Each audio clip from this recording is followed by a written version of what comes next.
हम बात कर रहे हैं आत्म कृपा की। आत्म कृपा अर्थात आत्म विचार, कि मुझे जहां मैंने कुछ देर पहले आपसे पूछा वो प्रश्न, अब मैं सीधे अगर आपसे पूछता ना कि हाथ उठाकर बताओ किसको भगवान पर विश्वास नहीं है, एक भी नहीं उठाता।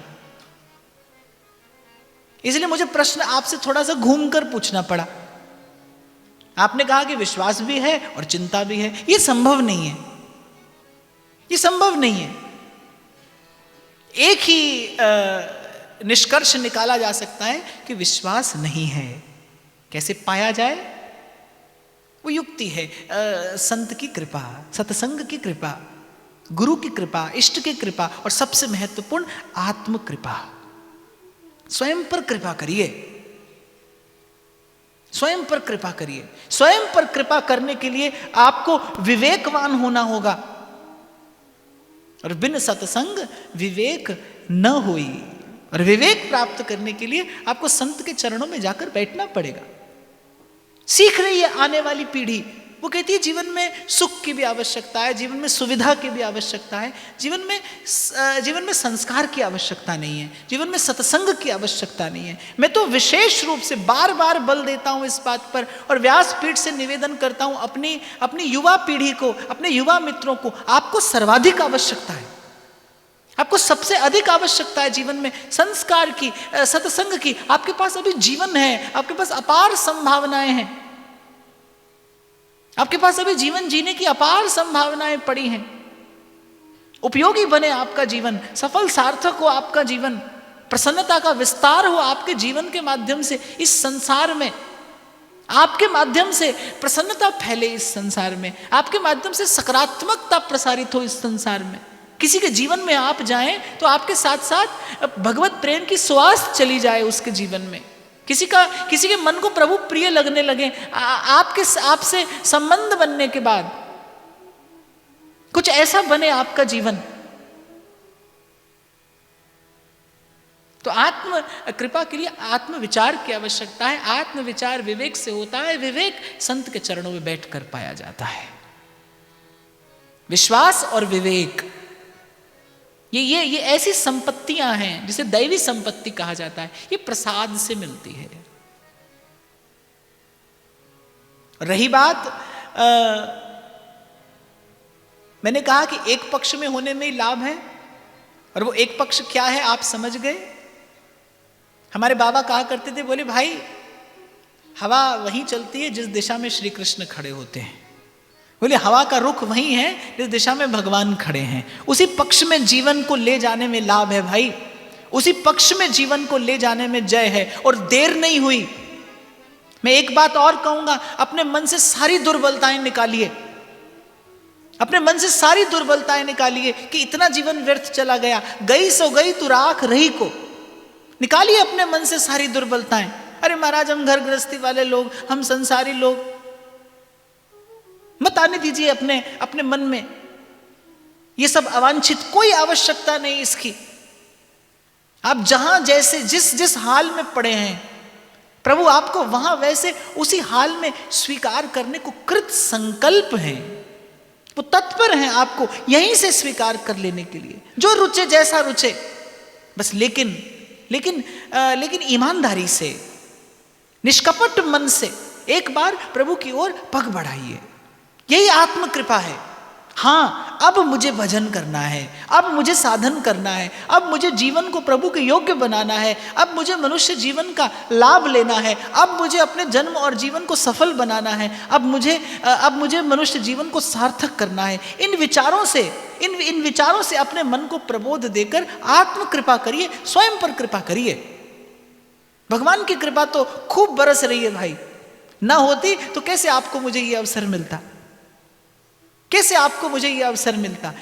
यहां आ जाना ये इष्ट की कृपा है। श्रद्धा और विश्वास से संस्कार युक्त होकर सुन लेना ये गुरु की कृपा है। यहां आ जाना क्या है? ये भगवत कृपा है। संत विशुद्ध मिलहि पर तेहि। यहां आ जाना इष्ट की कृपा। यहां बैठकर जिस प्रकार आप श्रवण कर रहे हैं, इतनी श्रद्धा से, इतने इतने आदर से आप लोग श्रवण कर रहे हैं, ये बताता है कि आपके जीवन में कहीं ना कहीं गुरु का दिया हुआ संस्कार है। ये गुरु की कृपा, आना इष्ट की कृपा, यहां बैठकर सुनना गुरु की कृपा, और यहां से कुछ ले जाना ये आत्म कृपा है। ये आपको स्वयं पर करनी है। ये आत्म कृपा है कि यहां से कुछ लेकर जाना। कृत संकल्प होकर आइए कि प्रभु मेरे जीवन में आज आप ये क्षण लाए हैं, जितना आपके रोम रोम से बहे धारा धन्यवाद की। उसके गुण उपकार का पा सकूं नहीं पा, रोम रोम कृतज्ञ हो करे सुधन्य पुकार। मैं तो बार बार कहता हूं भाई, बार बार कहता हूं कि बाहर मंदिर बने बहुत अच्छा, आपका मन मंदिर हो, आपका जीवन तीर्थ जैसा पवित्र हो। चले जब आप अपने घर से, आपके रोम रोम से धन्यवाद की धारा फूटती हो। और ये केवल मन की भावना नहीं है, ये जीवन का सत्य है जिससे मैं आपका परिचय कराने का प्रयास कर रहा हूं। नहीं तो सत्य है भाई ये आपके मेरे जीवन का। दर दर रुल देसी किसे ना संभालिया,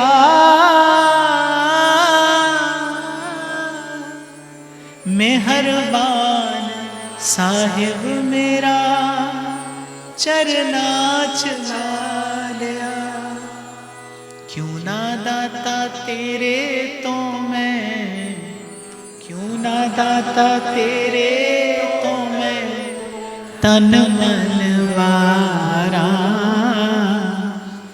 शुक्र गुजारा तेरा, शुक्र गुजारा। अरे दो पाटन के बीच में साबत बचा न कोई। क्या जीव की दशा है, पानी केरा बुदबुदा और मानुष की जात, क्षणभंगुर जीवन, और उसमें भी सदा झूले में सुख और दुख के द्वंद्व के झूले में झूलता जीव। खबर नहीं आपको शायद कि संसार में केवल सुख का साधन है, सुख नहीं है। आप जो भगवान से मांगते हैं वो सुख नहीं है, वो तो सुख के साधन है। मैंने पहले भी शायद कभी व्यासपीठ से निवेदन किया था कि अर्जुन ने एक बार पूछा श्री कृष्ण से कि प्रभु आपका बनाया संसार और फिर दुखालयम शाश्वतम, नानक दुखिया सब संसार, आप किसी को सुख देते भी हैं कि नहीं, या आप किसी को सुखी करना ही नहीं चाहते? व्यंग किया अर्जुन ने। तो हंसे भगवान। तो भगवान ने कहा कि जीव मुझसे सुख मांगता ही कहां है। तो अर्जुन ने कहा मांगे तो आप देंगे। अब और जोर से हंसे भगवान। अर्जुन ने पूछा प्रभु मांगे कोई सुख तो आप देंगे? भगवान ने कहा मांगने की आवश्यकता ही नहीं, सुख तो मैंने जीव को देकर भेजा है, भूल गया। और जीव मुझसे सदा सुख का साधन मांगता है, धन मांगता है, संपत्ति मांगता है, समृद्धि मांगता है, मान प्रतिष्ठा मांगता है। जीव ने तो सदा मुझसे सुख का साधन मांगा है, सुख तो मैंने उसे देकर भेजा। और जिसने गर्दन झुकाकर देखा, जिसने गर्दन झुकाकर देखा, गुरु की कृपा से जिसे झुकना आया। देखो बिना विद्या के विनम्रता नहीं आती, विद्या गुरु से प्राप्त होती। तो गुरु की कृपा से जिसने झुकना सीखा, उसने तो डंके की चोट पर कहा सुख पाया, सुख पाया।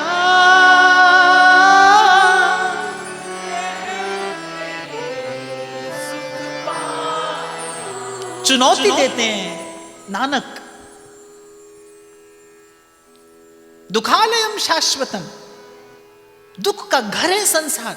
इस दुख के घर में आकर, और श्री गुरु साहिब फरमाते हैं मेहरबान मेहरबान साहिब मेरा। इसीलिए मैंने निवेदन किया, जिसको गुरु की, संत की, सत्संग की कृपा से इसको झुककर देखना आया, उसने जाना, पहचाना।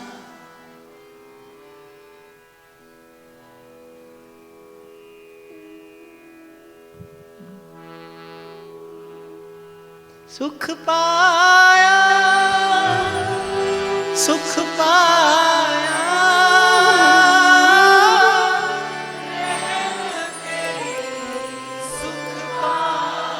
मेरे लिए ये दो पंक्तियां गाना गोता लगा लेने जैसा है। ये दो पंक्तियां गा लेना गोता लगा लेने जैसा है।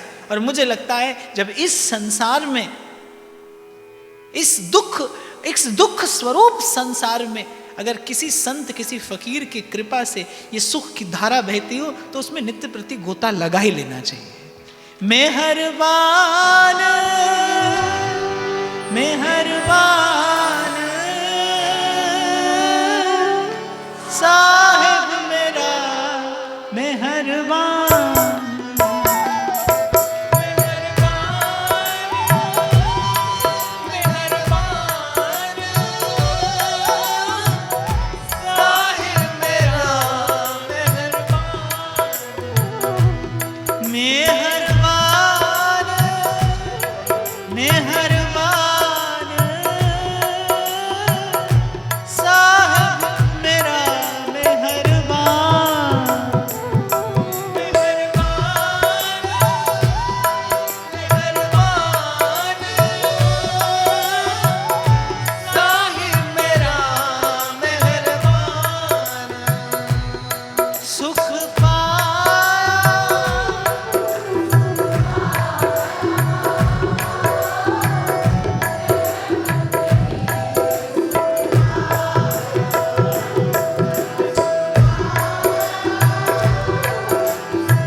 चले आप घर से धन्यवाद करते, इष्ट की कृपा का धन्यवाद। और मुझे ऐसा लगता है धन्यवाद आपको सुंदर बनाता है, आपकी चेतना निर्मल होती है धन्यवाद के भाव से, कृतज्ञता के भाव से।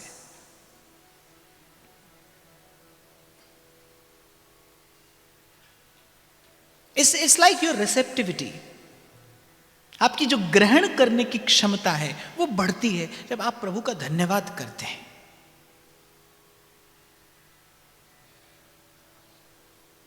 और जितना आप इस कृतज्ञता के भाव में समाहित होते चले जाते हैं, उतना ये अस्तित्व आपके लिए अपने द्वार खोल देता है। और ये बहुत महत्वपूर्ण है। सत्संग को जीवन में यज्ञ की भांति करें आप। जैसे यज्ञ में बैठने से पूर्व स्नान आदि करके फिर संकल्प से स्वयं को शुद्ध किया जाता है और फिर यज्ञ में आहुति दी जाती है, उसी प्रकार यज्ञ की भांति जीवन में सत्संग हो। जब आप घर से चले तो आप स्नान करते मन का, और मन का स्नान क्या है? धन्यवाद, मन का स्नान है। जहां कुछ देर पहले मैंने कहा ना, धूल जमती है भाई मन पर, मैला होता है मन इस संसार में। ना भी चाहो कितना भी बचने का प्रयास करो, पर संसार आता ही है, क्योंकि आपको मुझे इसे ग्रहण करने का बड़ा पुराना अभ्यास है। बड़ी सहजता से संसार की वृत्तियां आप पर अपना अधिकार करती हैं।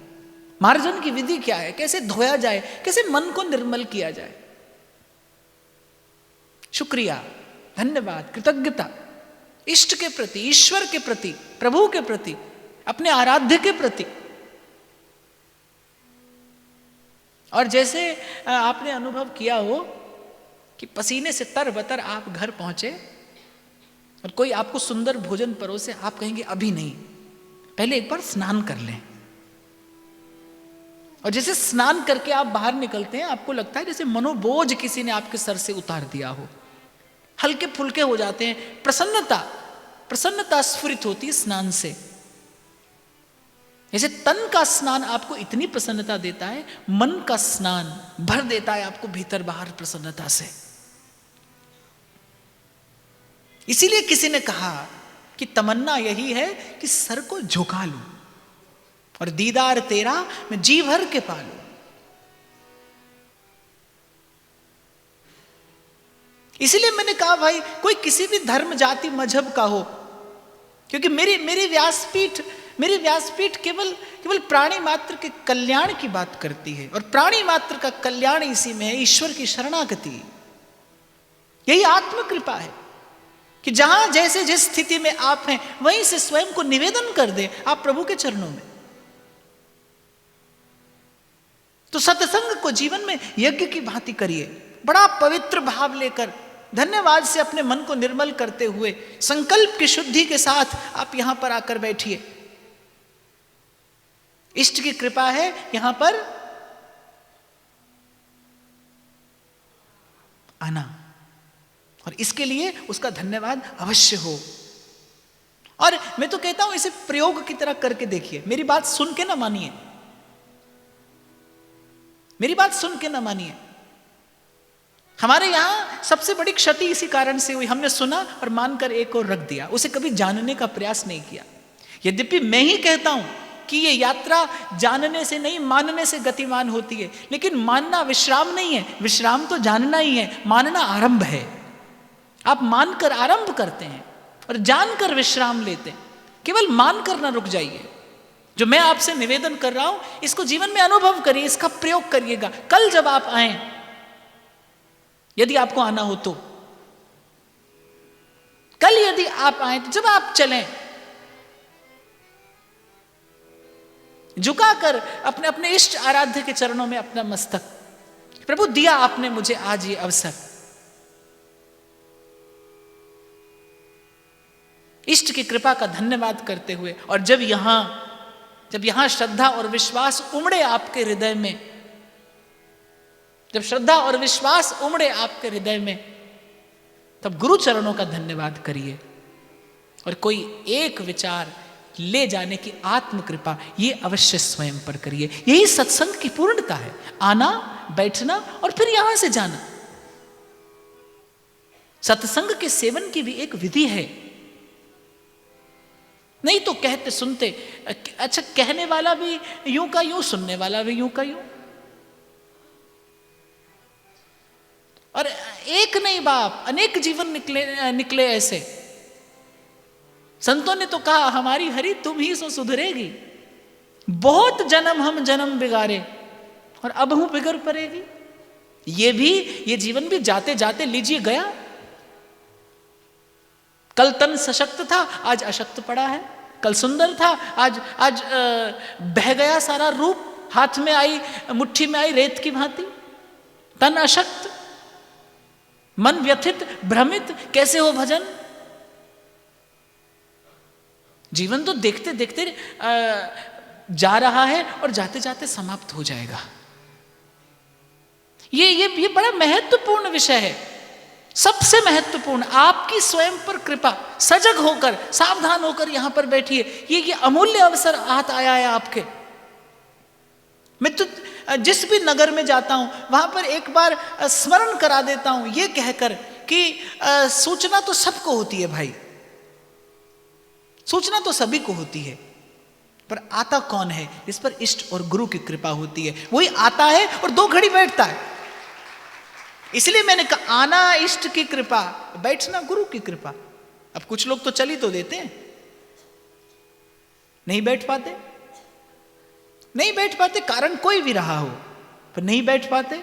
तो आ जाओ और फिर श्रद्धा और विश्वास से श्रवण कर लो, तो ये गुरु की कृपा है। और आपको नहीं लगता इष्ट और गुरु की कृपा आप पर बरस रही हो, तो आत्म कृपा करके उस गुरु और इष्ट की कृपा के प्रति धन्यवाद करना ये आपका मेरा कर्तव्य बनता है कि आप और मैं आत्म कृपा करके उत्तर दें।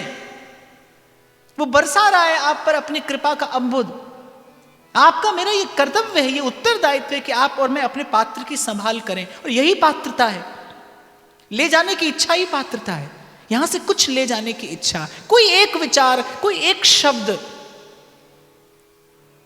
जिस भाव रत्न से आप सजा सकें अपने जीवन को, सुंदर बना सकें।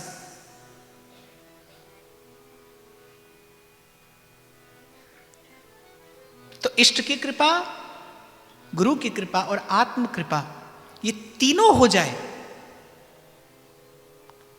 ये तीनों हो जाए तो फिर द्वार खुलता है। इसे ही कहते हैं कृपा के द्वार का खुलना, देव द्वार का खुलना। फिर द्वार खुलता है आपके लिए। अब आप देखते हैं, आप जानते हैं कि जीवन का वास्तविक अर्थ है क्या?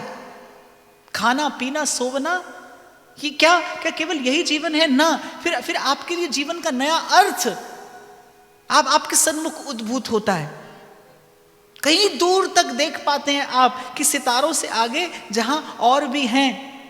और मुझे तो ऐसा लगता है भाई कि जीवन जीने का सुख उसी ने पाया है।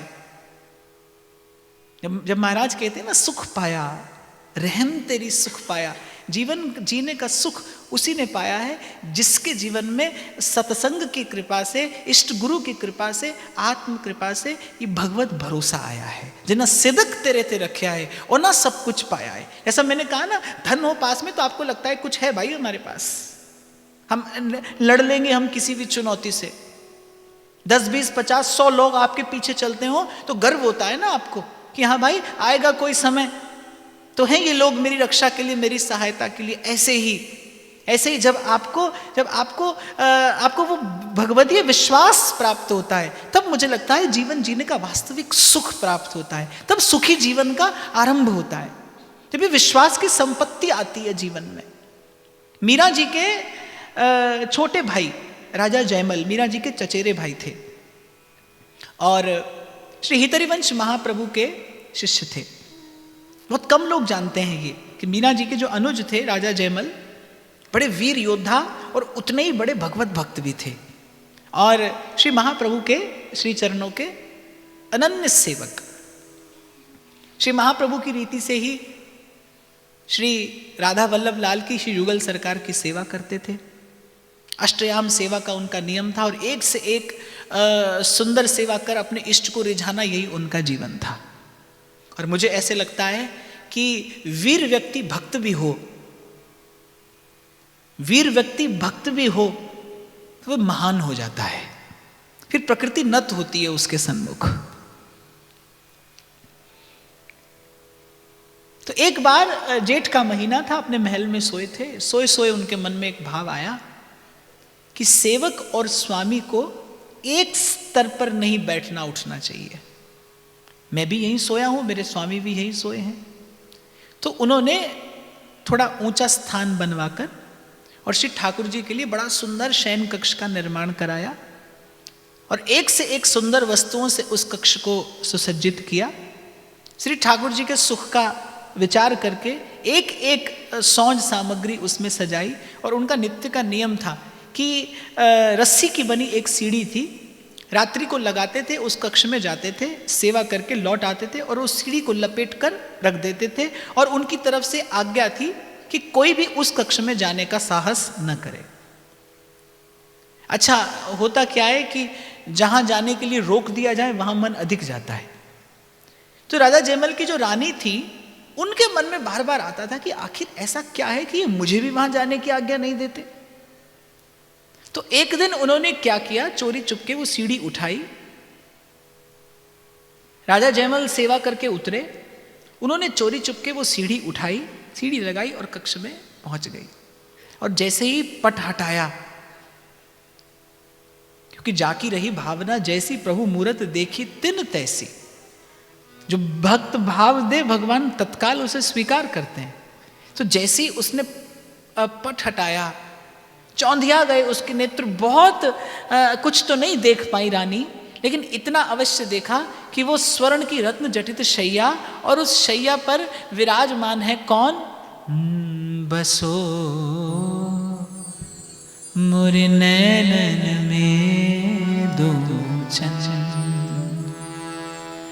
गौर बरन वृषभानु नंदिनी, श्याम बरन नंद नंदन, बसो नैनन में दो चंचल। चौंधिया गए नेत्र, अकी जकी थकी सी, झट से दौड़कर आई। जब दौड़कर आई तो राजा जयमल ने देखा कि पसीने से तरबतर उसका गात कांपती हुई। पूछा कि क्या हुआ? अब कहा कि यदि अब असत्य कहती हूं तो प्राणों का ही संकट उपस्थित हो सकता है। तो क्षमा याचना करके जो किया निवेदन कर दिया। ऊपर से तो राजा जयमल को क्रोध आया कि क्यों प्रभु के सुख में विक्षेप किया, पर मन ही मन उसके भाग्य की सराहना भी की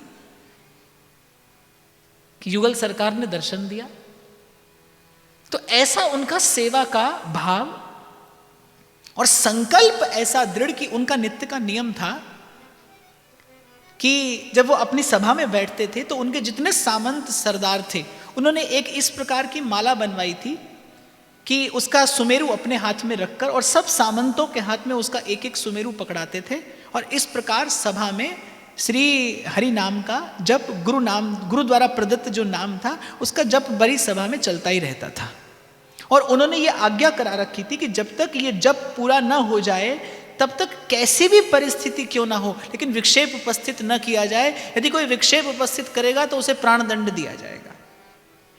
एक निकट का सरदार था जो जयमल जी पर बार बार आक्रमण करता था, बार बार पराजित होता था। अब उसे किसी प्रकार से खबर पड़ गई कि कुछ घंटे ऐसे होते हैं जब जयमल जी भजन में बैठते हैं और उनका ऐसा नियम है कि किसी भी स्थिति में भजन को छोड़कर कोई और कार्य नहीं किया जाएगा। यदि मैं उस अवधि में इनके राज्य पर आक्रमण करता हूं तो मेरी विजय निश्चित है।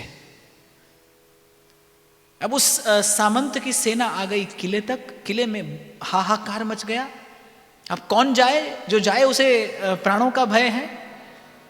तो राजा जयमल की मां गई सभा के मध्य में, क्योंकि उसे दंड का भय नहीं था। राजा जयमल की माता जी गई सभा में और जयमल से कहा कि तुम यहां माला का मन का उठाए बैठे हो और वहां सामंत किले तक चढ़ आया है। माला आधी हुई थी। उन्होंने जननी से बड़े विनम्र शब्दों में कहा कि मुझे नहीं लगता कि जीव का किसी भी प्रकार से भगवत भजन छोड़ने पर कोई हित हो सकता है, कोई कल्याण हो सकता है। मैं मनसा वाचा कर्मणा अपने प्रभु का दास हूं और गुरु की आज्ञा से संकल्पबद्ध हूं इस भजन साधन के लिए, तो बीच में उठकर जाने का कोई प्रश्न नहीं। अब जैसी हरि की इच्छा होगी तैसा होगा। जयमल जी की माता को बड़ा क्रोध आया कि अरे कहां गई तेरी वीरता और कहां गया तेरा शौर्य पराक्रम? शत्रु द्वार पर आकर खड़ा है और तू यहां हाथ में माला का मन का लिए बैठा है। किसी साधारण व्यक्ति के लिए यह कृत नहीं है। पर जयमल जी का विश्वास, गुरु के चरणों में निष्ठा, साधन के प्रति उनकी कर्तव्य परायणता, उन्होंने नहीं उठने दिया जयमल जी को अपने स्थान से। पर जिसके सिर ऊपर तू स्वामी, सो दुख कैसा आवे। जो है उनकी छाया में, जो उन चरणों की छाया में बैठा है, जो जीव त्रिताप कैसे उसका स्पर्श कर सकता है। बड़ी प्यारी बात महाराज फरमाते हैं, तत्तिवाओ न लग गई पार ब्रह्म सरना, चौगिर्द हमारे राम का, दुख लगे ना पाए। भक्त की ऐसी निष्ठा देखकर, ऐसी निश्चिंतता देखकर रहा नहीं गया प्रभु से। उठकर आए प्रभु, खोला जयमल जी का घोड़ा, जयमल जी का भेष लिए एक हाथ में खड्ग और दूसरे हाथ में ढाल, घोड़ा घोला और बैठ गए घोड़े पर, और काल की भांति टूट पड़े शत्रु की सेना पर। कुछ घड़ियों में शत्रु की सेना पराजित, छोड़कर भागी नगर। प्रभु ने आकर घोड़ा वहीं बांधा और वहां जयमल जी का भजन पूर्ण हुआ। जयमल जी ने कहा अब युद्ध के लिए मैं प्रस्थान कर सकता हूं। जब अपने घोड़े के पास आए तो देखा घोड़ा पसीने से तरबतर, लेकिन घोड़े का स्पर्श करते ही जयमल जी को लगा कि ये सुगंध कहीं जानी पहचानी सी है। पर उस समय, उस अवस्था में विचार न कर पाए कि कहाँ मेरा कुछ परिचय अवश्य है इस सुगंध से। और जब घोड़े पर सवार होकर जाने लगे तो घोड़े का रख रखाव करने वाला आया कि हुकुम, अभी तो आप लौटे हैं, अब किस लिए? शत्रु तो पराजित होकर भाग गया। कौन लड़ा शत्रु से? सेवक कहने लगा अभी तो आप आए और घोड़ा बांध कर गए। जयमल जी को समझने में देर नहीं लगी। कहे नानक यह विपत्ति में एक टेक रघुनाथ। सबसे पहले उस घोड़े की चरण रज अपने मस्तक पर लगाई, हृदय से लगाया उस अश्व को कि तेरा कैसा सौभाग्य, प्रभु ने तुझे अपने श्री अंग का संग दिया, प्रभु ने तुझ पर सवारी की। रो दिए जयमल, प्रभु की कृपा का, इष्ट की कृपा का विचार करके रो दिए। प्रभु मुझसे तो जन्म भर कोई भजन साधन बन नहीं पड़ा और मेरे लिए इतना परिश्रम आपने किया। समय समय पर प्रभु प्रमाणित करते आए हैं कि सदा सर्वदा सर्वत्र एक बार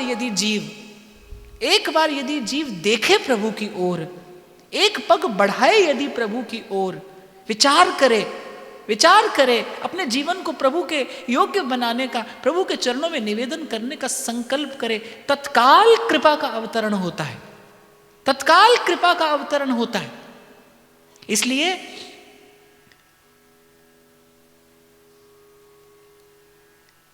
मुझे ऐसा लगता है कि आप और मैं इस देश में, इस भूमि पर जन्मे हैं, बार बार आपको मुझे मिलकर बैठकर भगवत चर्चा करने का अवसर मिलता है। ये आप पर, मुझ पर, आपके मेरे इष्ट आराध्य की अहेतुकी कृपा है। ये कृपा का अतिरेक है। और फिर आप और मैं यहाँ पर बैठकर कुछ काल व्यतीत करते हैं, नाम स्मरण करते हुए, लीला स्मरण करते हुए, भक्त भगवंत का विमल यश गाते हुए। ये आपका मेरा पुरुषार्थ नहीं, ये आपके मेरे गुरुजनों का संकल्प है, ये आपके मेरे गुरुजनों की कृपा है आप पर, मुझ पर। इसके प्रत्युत्तर में इतना कर्तव्य आपका मेरा अवश्य बनता है कि आत्मविचार का, आत्म कल्याण का कोई विचार अवश्य यहाँ से लेकर जाएं। और मैं आपको विश्वास दिलाता हूँ, यहाँ से मैं आपको विश्वास दिलाता हूँ कि एक दीपक जलाना, जैसे हाथ में कोई दीपक लेकर चले तो उसे लक्ष्य भले दिखाई ना पड़ता हो। और मैं तो कहता हूं कि कितनी भी सुंदर, कितनी भी बढ़िया गाड़ी में आप क्यों ना बैठ जाओ, थोड़ी दूर का ही मार्ग तो दिखाई पड़ता है। गाड़ी में बैठते ही आपको गंतव्य तो दिखाई नहीं पड़ता, लेकिन थोड़ी दूर का मार्ग आपको अवश्य दिखाई पड़ जाता है। और आप खबर लगा लेते हैं कि भाई मार्ग कैसा है, ठीक उसी प्रकार यदि आप आत्म कृपा करते हुए कोई एक विचार आज यहां से उठाते हैं, तो मैं आपको विश्वास अवश्य दिला सकता हूं कि आपको भले आप प्रभु की ओर चले, आपको प्रभु भले दिखाई ना दें, लेकिन प्रभु की ओर जाने वाला मार्ग आपको अवश्य दिखाई पड़ने लगेगा। एक पग आप रखिए, आपको पूरा मार्ग भले स्पष्ट ना हो, लेकिन अगला पग आपको कहां रखना है, ये इतना प्रकाश आपको भगवत कृपा से, गुरु कृपा से अवश्य मिलता रहेगा। और मैंने सदा कहा है भाई, ये मार्ग थोड़ा लंबा भले होगा, भगवान प्रतीक्षा बहुत कराते हैं भक्त से, ये मार्ग लंबा भले होगा लेकिन बड़ा सुंदर है। पग पग पर भक्ति देगी आपको अपने सुंदर सुंदर अनुभव जो छिपे हैं भक्ति के गर्भ में। श्रवण कीर्तन स्मरण की कृपा से, पूजन अर्चन वंदन की कृपा से, सेवा समर्पण की कृपा से कुछ सुंदर अनुभव आपको मिलेंगे इस जीवन में। और चलते चलते हो सकता है आप भी वो संतोष रूपी सुख पालें और एक दिन मिला सकें अपना शब्द कबीर जैसे किसी फकीर के शब्दों में। कहत कबीर सुनो भई साधो, कहत कबीर सुनो भई साधो, साहेब मिले सबूरी में, मन लागो मेरो यार फकीर, मन लागो मेरो यार फकीर। जो सुख पायो राम भजन में, सो सुख नाही अमीरी में, मन लागो मेरो यार फकीर में। तो ज्ञान युक्त कर्म यही भक्ति की विधि है। और इसी प्रकार सत्संग की कृपा से, सत्संग से ये प्रसाद प्राप्त करते हुए जीवन को सुंदर बनाने का प्रयास होता रहे। मेरी दृष्टि में इसी का नाम साधना है। आज का ये भाव यहीं इष्ट और गुरु के चरण कमलों में निवेदन करते हुए आप सबके हृदयस्थ प्रेम प्रभु को प्रणाम करता हूँ।